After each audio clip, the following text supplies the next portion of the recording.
오늘 우리에게 주신 하나님의 말씀은 로마서 7장 1절에서 6절까지 말씀입니다. 형제들아, 내가 법 아는 자들에게 말하노니 너희는 그 법이 사람이 살 동안만 그를 주관하는 줄 알지 못하느냐? 남편이 있는 여인이 그 남편 생전에는 법으로 그에게 매인 바 되나 만일 그 남편이 죽으면 남편의 법에서 벗어나느니라. 그러므로 만일 그 남편 생전에 다른 남자에게 가면 음녀라. 그러나 만일 남편이 죽으면 그 법에서 자유롭게 되나니 다른 남자에게 갈지라도 음녀가 되지 아니하느니라. 그러므로 내 형제들아, 너희도 그리스도의 몸으로 말미암아 율법에 대하여 죽임을 당하였으니 이는 다르니 곧 죽은 자 가운데서 살아나신 이에게 가서 우리가 하나님을 위하여 열매를 맺게 하려 함이라.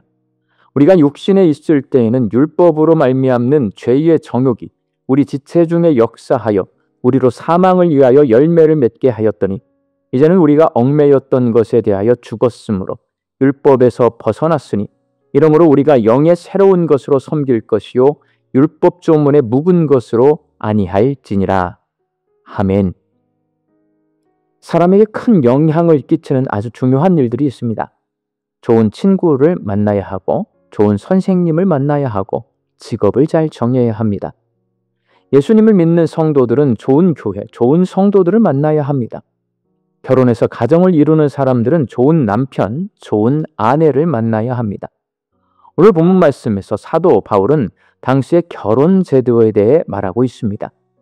남편과 아내의 부부관계를 예를 들어서 율법과 예수 믿는 성도들의 관계를 설명하고 있습니다. 율법과 성도의 관계는 결혼한 부부 사이처럼 떼어 놓을 수 없는 관계입니다. 그런데 율법은 친절한 남편이 아니라 사사건건 잔소리하고 이건 하라고 저건 하지 말라고 명령하는 무서운 남편과도 같습니다. 죄성을 가진 사람들이 율법을 모두 지키기에는 버겁기 때문에 율법 앞에 서면 항상 죄인이 됩니다. 이렇게 그 앞에 서면 내가 죄인이 되는 율법과 함께 살기에는 너무나 무섭고 괴로운데 남편을 그냥 놓아두고 도망가거나 다른 데 시집갈 수 없는 것처럼 사람이 하나님께서 주신 율법으로부터 내 마음대로 벗어날 수 없다고 말합니다. 율법으로부터 벗어날 방법은 율법이 죽든 내가 죽든 어느 한쪽이 죽는 방법밖에 없습니다. 본문 2절 말씀입니다. 남편 있는 여인이 그 남편 생전에는 법으로 그에게 매인 바 되나 만일 그 남편이 죽으면 남편의 법에서 벗어나느니라. 바울 당시 결혼한 아내가 남편에게서 벗어나는 방법은 남편이 죽든지 아내가 죽든지 어느 한쪽이 죽어야 합니다. 바울은 나를 괴롭게 하는 무서운 남편인 율법에서 벗어날 수 있도록 예수님께서 대신 십자가에 죽으셨다고 말합니다. 본문 4절 전반절 말씀입니다. 그러므로 내 형제들아, 너희도 그리스도의 몸으로 말미암아 율법에 대하여 죽임을 당하였으니, 여기서 그리스도의 몸으로 말미암아 율법에 대하여 죽임을 당했다는 말은 사람의 몸으로 이 땅에 오신 예수님께서 십자가에서 죽으신 것이 사람들 대신 율법에 대하여 죽으신 것이고 이를 통해 사람이 율법과의 부부관계에서 자유롭게 되었다는 말입니다. 그리고 십자가에서 죽으셨던 예수님이 다시 살아나셔서 새로운 남편이 되어주셨습니다. 본문 4절 하반절 말씀입니다. 이는 다르니 곧 죽은 자 가운데서 살아나신 이에게 가서 우리가 하나님을 위하여 열매를 맺게 하려 함이라. 사람들이 율법으로부터 자유를 얻을 수 있도록 예수님께서 대신 죽으셨고 율법 대신에 새로운 남편이 되어 보호자가 되어주시기 위해 다시 살아나셨다는 말씀입니다. 사람이 죄로부터 벗어나 자유를 얻어야 한다는 것은 우리가 잘 압니다. 그런데 사람이 하나님께서 주신 계명인 율법으로부터 자유를 얻고 예수님과 결혼을 해야 하는 이유는 과연 무엇일까요? 사람이 율법으로는 구원을 얻을 수 없기 때문입니다. 죄에 오염된 사람이 율법을 잘 지키지 못합니다. 그래서 율법을 통해 내가 죄인이라는 사실을 깨닫고 죄의 문제를 해결해야겠다는 생각까지는 할 수 있는데 율법으로 죄의 문제를 해결하고 구원받을 수 없습니다. 그런데 율법을 잘 지키지 못하면서도 잘 지킨다고 착각하고 율법을 통해 구원을 얻었다고 착각합니다. 하나님께서는 율법 때문에 두려워하는 사람들, 율법으로 구원받았다고 착각하는 사람들을 위해 예수님을 보내주셨고 아내가 남편을 신뢰하듯이 신랑 되신 예수님을 믿어 구원에 이를 수 있도록 해주셨습니다. 구원의 능력이 없는 율법 아래에 있을 때 사람은 사망의 열매를 맺었습니다. 본문 5절 말씀입니다.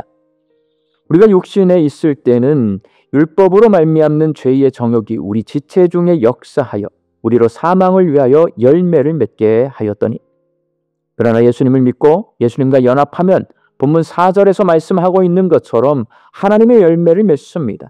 하나님을 위한 열매는 거룩한 삶, 성결의 열매입니다. 율법 아래에 있을 때는 내가 율법을 지키기 위해 애쓰며 살지만 예수님을 믿고 예수님과 연합하면 지혜의 영이신 성령께서 도와주셔서 하나님의 말씀과 하나님의 뜻을 깨닫게 해주시고 순종할 수 있게 해주십니다. 본문 6절 말씀입니다.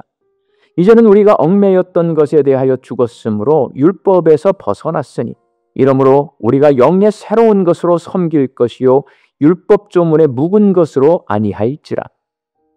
예수님을 믿어 구원에 이른 사람은 율법의 문자에 얽매여 억지로 섬기는 것이 아니라 성령께서 주시는 새 마음과 새 생명으로 자발적이고 기쁨으로 하나님을 섬기게 됩니다.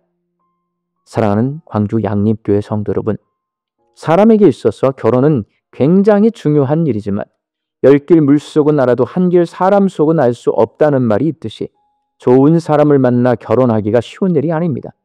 그런데 날 위해 자기 목숨을 내놓고 나랑 결혼하기 위해 다시 살아나신 예수님은 우리가 믿고 결혼할 수 있는 분이고 반드시 결혼해야 할 분입니다. 예수님과 결혼하면 구원받을 수 있고 하나님 말씀에 순종해서 거룩한 삶을 살 수 있습니다. 예수 믿고 구원받은 우리 광주 양림교회 성도들이 지혜의 영이신 성령의 도우심으로 하나님 말씀에 순종하여서 하나님을 위한 열매를 맺는 거룩한 삶을 사시기를 예수님의 이름으로 축원합니다. 함께 기도하겠습니다. 신랑과 신부가 서로 서약하고 부부의 관계를 맺듯이 예수님과 성도는 서로 서약하고 예수님이 신랑이 되어주시고 성도는 아내가 됩니다. 하나님, 그 약속을 지키며 살게 하여 주옵소서. 예수님 외에 구원받을 수 있는 다른 길이 없습니다. 예수님을 믿고 구원받아서 하나님 말씀에 순종해서 거룩한 삶을 살아가는 우리 양림교회 성도들 되게 하여 주옵소서. 삶 속에서 하나님의 열매를 맺게 하여 주옵소서. 말씀 듣고 세상을 향해 나아갑니다. 이 하루도 부지런히 열심히 일하며 사는 우리 양림교회 성도들에게 하나님 주시는 일용할 양식이 풍성하여서 감사와 자족함으로 살게 하여 주옵소서. 흩어져 살고 있는 내 가족과 자녀들을 위하여 기도합니다. 신랑 되신 예수님을 모시고 하나님 말씀에 순종하면서 주와 함께 동행하는 믿음의 길을 걷게 하여 주옵소서. 육신이 연약하여서 낫기를 간구하는 환우들이 있습니다. 불쌍히 여겨주시어서 예수 그리스도의 능력으로 치유함을 얻게 해주시고 오랜 시간 침상에 누워 계시는 장기 환우들과 어르신들이 천국 소망 붙들고 오늘 이 하루를 살게 하여 주옵시며 애쓰고 힘써서 돌보는 가족들 위해 새 힘을 더하여 주옵소서. 예수님의 이름으로 기도하옵나이다. 아멘.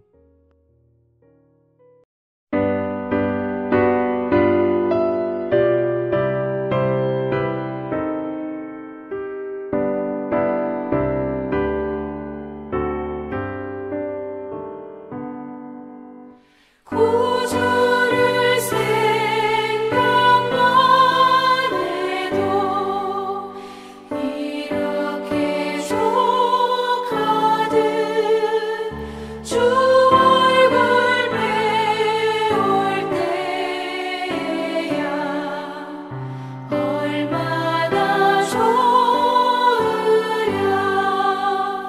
만민의 구주 예수의 귀하신